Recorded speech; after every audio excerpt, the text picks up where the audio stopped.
Hello,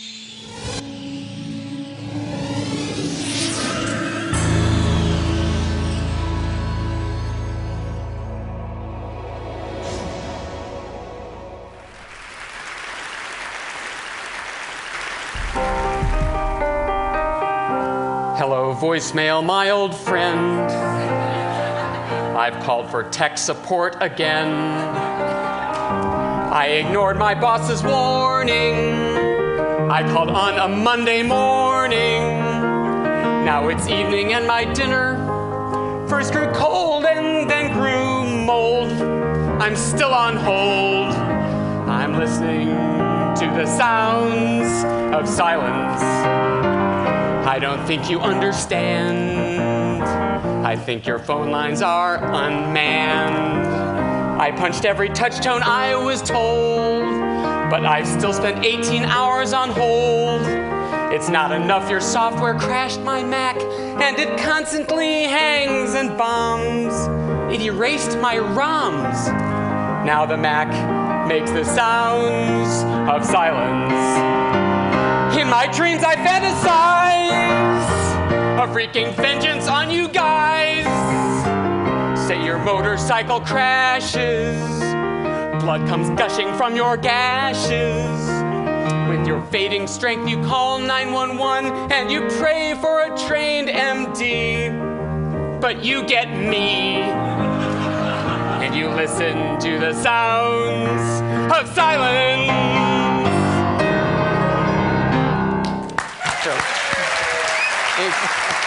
Good evening and welcome to Spot the TED Presenter who used to be a Broadway accompanist. Okay. When I was offered the Times column 6 years ago, the deal was like this. You will be sent the coolest, hottest, slickest new gadgets. Every week it'll arrive at your door. You get to try them out, play with them, evaluate them until the novelty wears back before you have to send them back, and you'll get paid for it. You can think about it if you want. So I've always been a technology nut, and I absolutely love it. The job, though, came with one small downside, and that is they intended to publish my email address at the end of every column.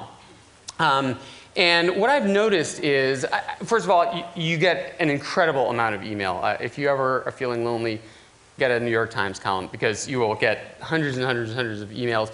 And the email I'm getting a lot today is about frustration. People are feeling like things... Okay, I just had an alarm come up on my screen. Lucky you can't see it. People are feeling overwhelmed. They're feeling like it's too much technology, too fast. It may be good technology, but I feel like there's not enough of the support structure. There's not enough help. There's not enough thought put into the design of it to make it easy and enjoyable to use. One time I wrote a column about my efforts to reach Dell technical support, and within 12 hours, there were 700 messages from readers on the feedback boards on the Times website from users saying, "Me too, and here's my tale of woe." I call it software rage. And man, let me tell you, whoever figures out how to make money off of this frustration will... Oh, how'd that get up there? Just kidding. Okay, so why is the problem accelerating? And part of the problem is, ironically, it's because the industry has put so much thought into making things easier to use. I'll show you what I mean. This is what the computer interface used to look like, DOS. Over the years, it's gotten easier to use. This is the original Mac operating system. Reagan was president, Madonna was still a brunette, and the entire operating system, this is the good part, the entire operating system fit in 211K.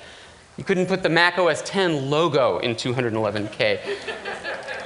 So the irony is that as these things became easier to use, a less technical, broader audience were coming into contact with this equipment for the first time. I once had the distinct privilege of sitting in on the Apple call center for a day. The guy had a duplicate headset for me to listen to. And the calls, you know how they say your call may be recorded for quality assurance? Your call may be recorded so that they can collect the funniest dumb user stories and pass them around on a CD, which they do. And I have a copy. It's in your gift bag. No. With your voices on it. So some of the stories are just so classic and yet so understandable. A woman called Apple to complain that her mouse was squeaking. making a squeaking noise. And the technician said, well, man, what do you mean your mouse is squeaking? She said, all I can tell you is that it squeaks louder the faster I move it across the screen. And the technician's like, ma'am, you've got the mouse up against the screen? She goes, well, the message said, click here to continue. So,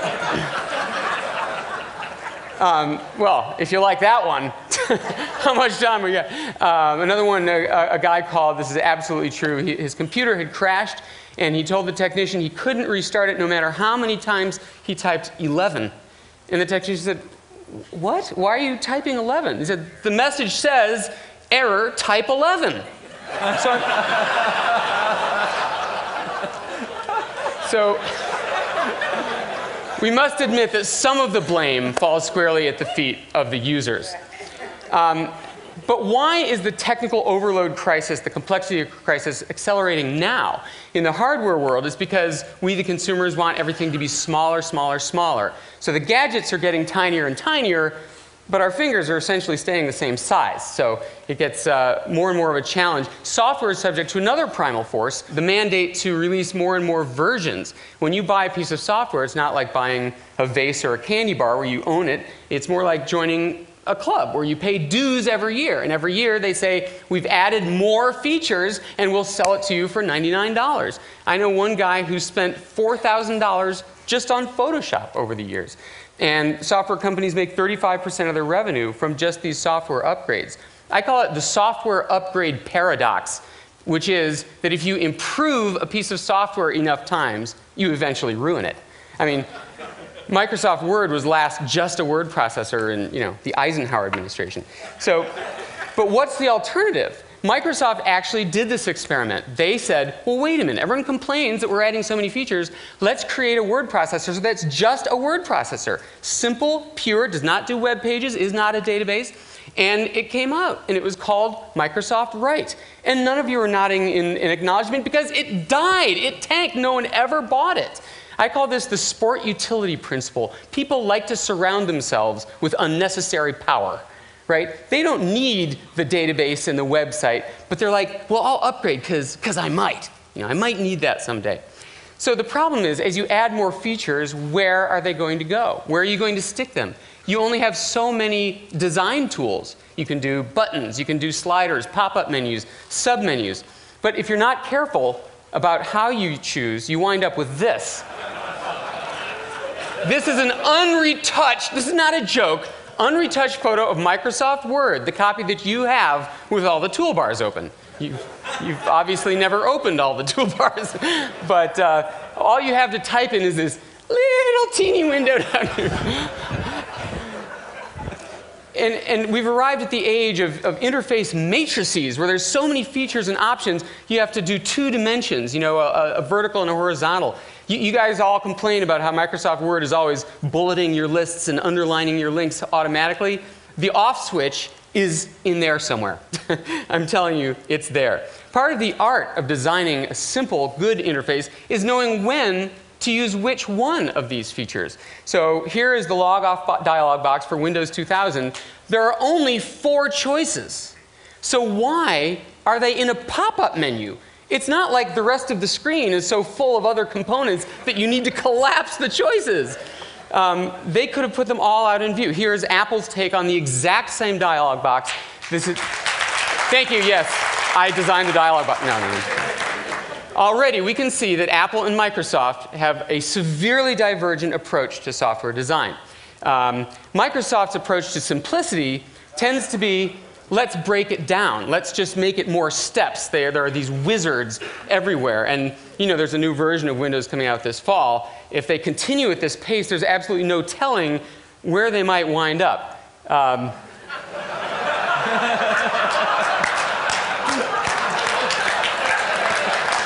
Welcome to the type a word wizard. OK, I'll bite. Let's click next to continue.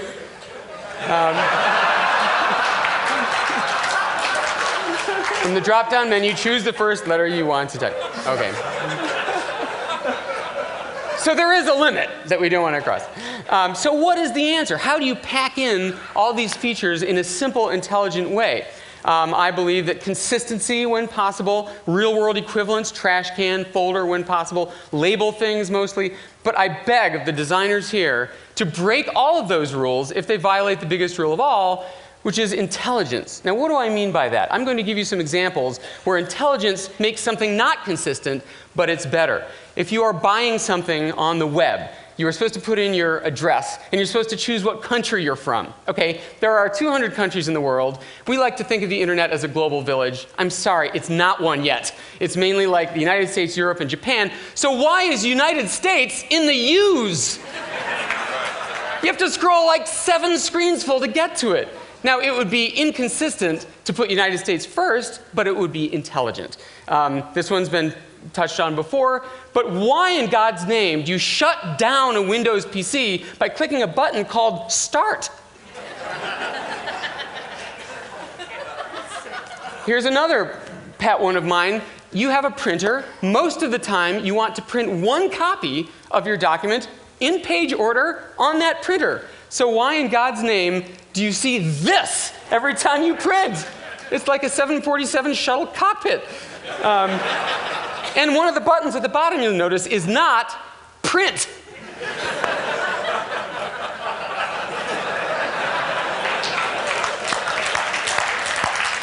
Now, I'm not saying that Apple is the only company who has embraced the cult of simplicity. Palm is also, especially in the old days, wonderful about this. I actually got to speak to Palm when they were flying high in the 90s. And after the talk, I met one of the employees. He says, "Nice talk." And I said, "Thank you. What do you do here?" He said, "I'm a tap counter." I'm like, "You're a what?" He goes, "Well, Jeff Hawkins, the CEO, says if any task on the Palm Pilot takes more than 3 taps of the stylus, it's too long, and it has to be redesigned. So I'm the tap counter." So I'm going to show you an example of a company that does not have a tap counter. This is Microsoft Word. Okay, when you want to create a new blank document in Word, it could happen.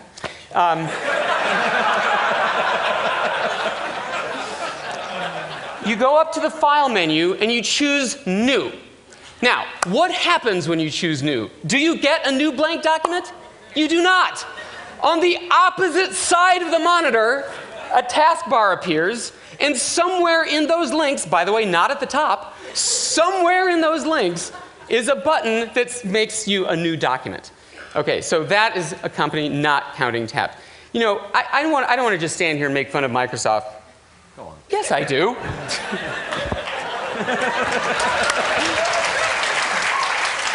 The Bill Gates song. I've been a geek forever, and I wrote the very first DOS. I put my software and IBM together. I got profit, and they got the loss. I write the code that makes the whole world run. I'm getting royalties from everyone. Sometimes it's garbage, but the press is snowed. You buy the box, I'll sell the code. Every software company is doing Microsoft's R&D. You can't keep a good idea down these days. Even Windows is a hack. We kind of base loosely on the Mac. So it's big, so it's slow, you got nowhere to go. I'm not doing this for praise.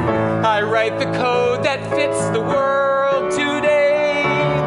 Big mediocrity in every way. We've entered planet domination mode. You'll have no choice, you'll buy my code. I am Bill Gates, and I write the code.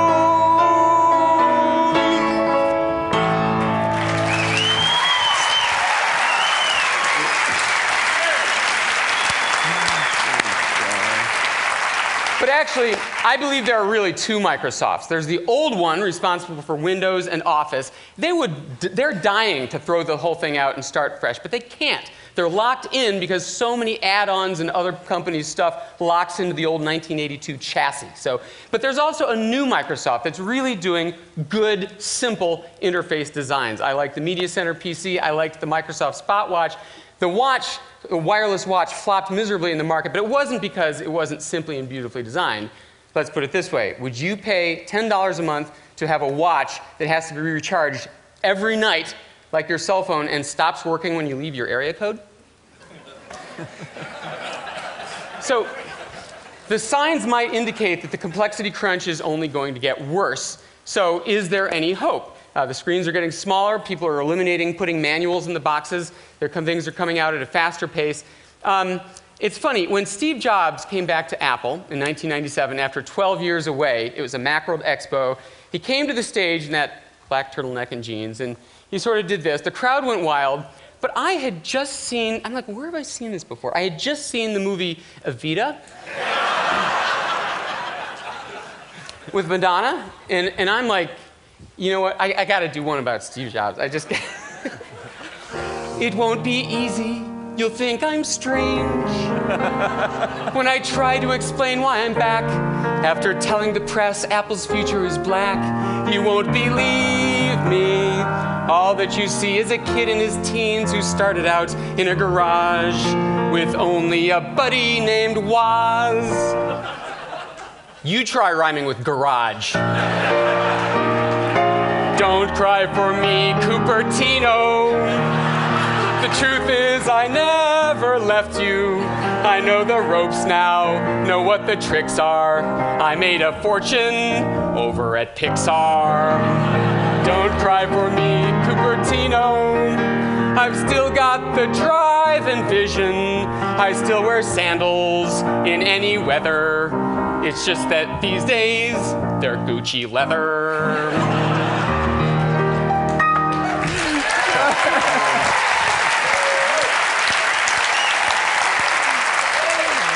Thank you. So Steve Jobs had always believed in simplicity and elegance and beauty. And the truth is, for years, I was a little depressed because Americans obviously did not value it because the Mac had 3% market share, Windows had 95% market share. People did not think it was worth putting a price on it. So I was a little depressed. And then I heard Al Gore's talk, and I realized I didn't know the meaning of depressed. But it turns out I was wrong, right? Because the iPod came out, and it violated every bit of common wisdom. Other products cost less. Other products had more features. They had voice recorders and FM transmitters. The other products were backed by Microsoft with an open standard, not Apple's proprietary standard. But the iPod won. This is the one they wanted. The lesson was simplicity sells. And there are signs that the industry is getting the message. This is a little company that's done very well with simplicity and elegance. The Sonos thing, it's catching on. I've got just a couple examples physically of really cool, elegant thinking coming along lately.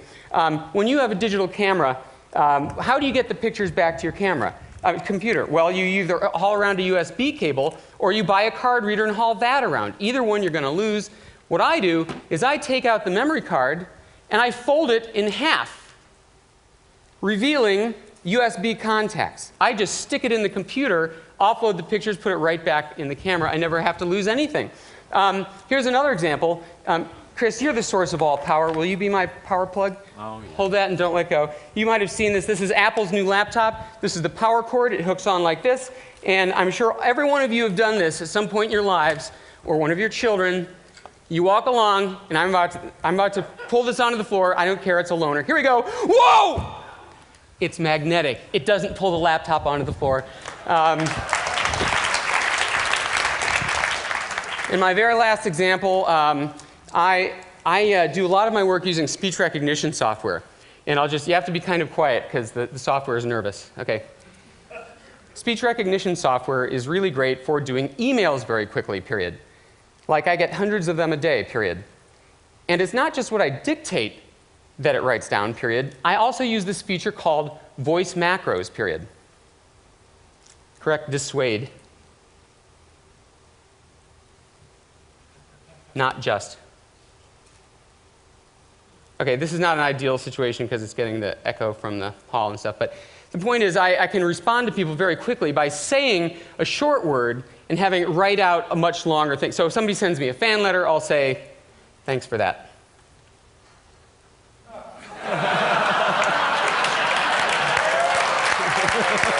And conversely, if somebody sends me hate mail, which happens daily, I say, piss off.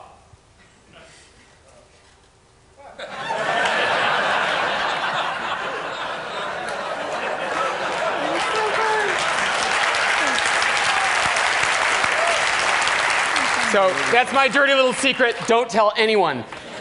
So the point is, this is a really interesting story. This is version 8 of this software. And do you know what they put in version 8?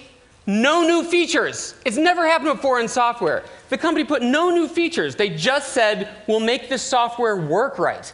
Right? Because for years, people had bought this software, tried it out, 95% accuracy was all they got, which means 1 in 20 words is wrong, and they'd put it in their drawer. And the company got sick of that. So they said, this version, we're not going to do anything, but make sure it's darned accurate. And so that's what they did. This cult of doing things right is starting to spread. So my final advice for those of you who are consumers of this technology, remember, if it doesn't work, it's not necessarily you. Okay? It could be the design of the thing you're using. Be aware in life of good design and bad design. And if you're among the people who create this stuff, easy is hard. Pre-sweat the details for your audience. Count the taps. Remember, the hard part is not deciding what features to add. It's deciding what to leave out. And best of all, your motivation is simplicity sells. Thank you very much. Yeah, yeah.